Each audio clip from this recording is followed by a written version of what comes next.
I suppose if you had carved out a niche as a biographer of prime ministers, then it has arguably been an absolute cornucopia of opportunity, because we've got through so many so quickly. On the other side of the coin, of course, is the difficulty of keeping up. Anthony Seldon has managed, having provided biographies of pretty much every prime minister still living. He turned his attention most recently to Liz Truss in conjunction with his colleague Jonathan Meakin. And Truss at 10, How Not to Be Prime Minister, is out now. And Anthony Seldon joins me live. Anthony, I have to ask, I suppose, first, how on earth you got 330 pages out of 49 days? James, it's a question I'm asking myself still. But, so much went wrong so catastrophically for the country. And there was also, of course, the Queen's death and the arrival of Charles, and the American president being ruder to a British prime minister than at any point for probably since the Second World War, and many other things. I mean, there was a heck of a lot went on. The shortest premiership ever in history. Wow, what total mayhem and what damage it's done to people, their livelihoods, to companies. If you're a Conservative, to the Conservative Party. If you're British, to Britain's standing in the world. It was bad. You chronicle all of this, and it's important to stress it's not just an account, is it? You have sought, in fact, the subtitle, How Not to Be Prime Minister.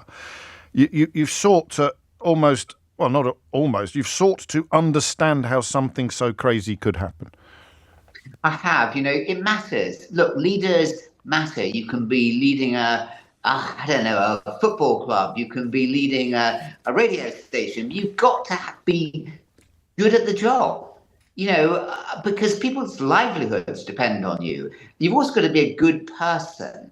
And if you're neither a really good person nor good at the job, then it's serious, because people's livelihoods, their families, their children, their prospects will suffer. And you can't just come in and have a dream and yeah, sure, she wanted growth. I mean, who wouldn't want growth, eh?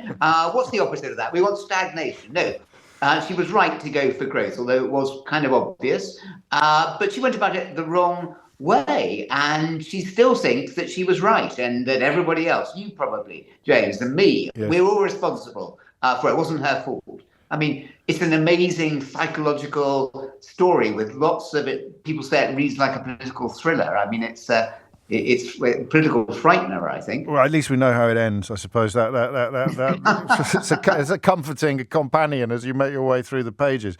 But you do find her fascinating, I think, possibly more fascinating than some of your previous subjects. Well, she was fascinating because, look, she wasn't stupid. She was clever. She was smart. She was the most experienced cabinet minister to come in for over 30 years. She had much more experience than David Cameron or Tony Blair. Yeah. And she had a plan, James. And it's amazing how many people come into Downing Street without really... They have a slogan, but they don't have a plan. And she had a really clearly worked out plan that she gave out to her cabinet ministers with letters about what she wanted them all to do. So how on earth does that happen when a prime minister, so many forces lock you in and stop a premiership crashing? How did it go down in flames quicker than anyone in history? What is there is a congregation of both circumstance and characteristic or attribute, but what is the most hubristic element of the story, do you think? I think that she thought that she was right. And when people said, hang on, Liz, or hang on, Prime Minister, I think you need to balance this mini budget and you need to make it more slowly. You don't need to rush so much. She just thought they were all part of a sinister plot. She saw a conspiracy around her. She was from a comprehensive, and she felt patronized, talked down to by men, by the establishment, and she saw enemies everywhere. the civil service, the Bank of England, the City, all the organisations like the IMF and bodies in Britain to guide and shape it. Everybody who was against her, she saw as an enemy. And I think that's no good. A leader has to be able to listen, to read a room, to understand people.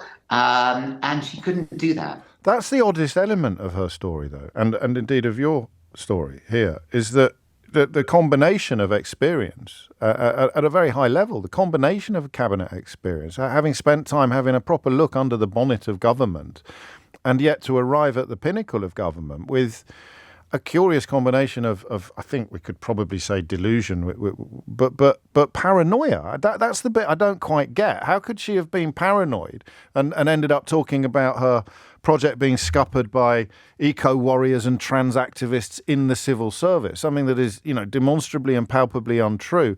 Would make more sense if she had come out of nowhere and arrived in Downing Street with no track record at all. But it's almost as if I can't see Liz Truss, cabinet member in other governments, what relationship she bears to Liz Truss Prime Minister.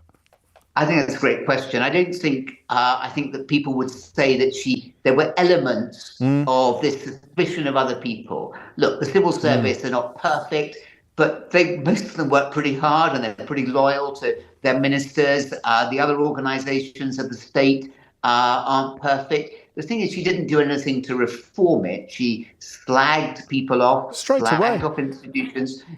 It was all there, James, but it kind of came to a perfect storm at Downing Street. Everyone was against her. Those people who tried to counsel her to be smarter, slower, more thoughtful, they were all part of the plot, the conspiracy. And, it just isn't good enough. The book, as you say, is a textbook because it matters who is Prime Minister. I spent my life in schools and in universities trying to teach students. I'm wanting them to read it. And I've written it a lot in quotations, so to make it more lively. I mean, you can read it very quickly. It might be 350 pages. No, it is. It's along.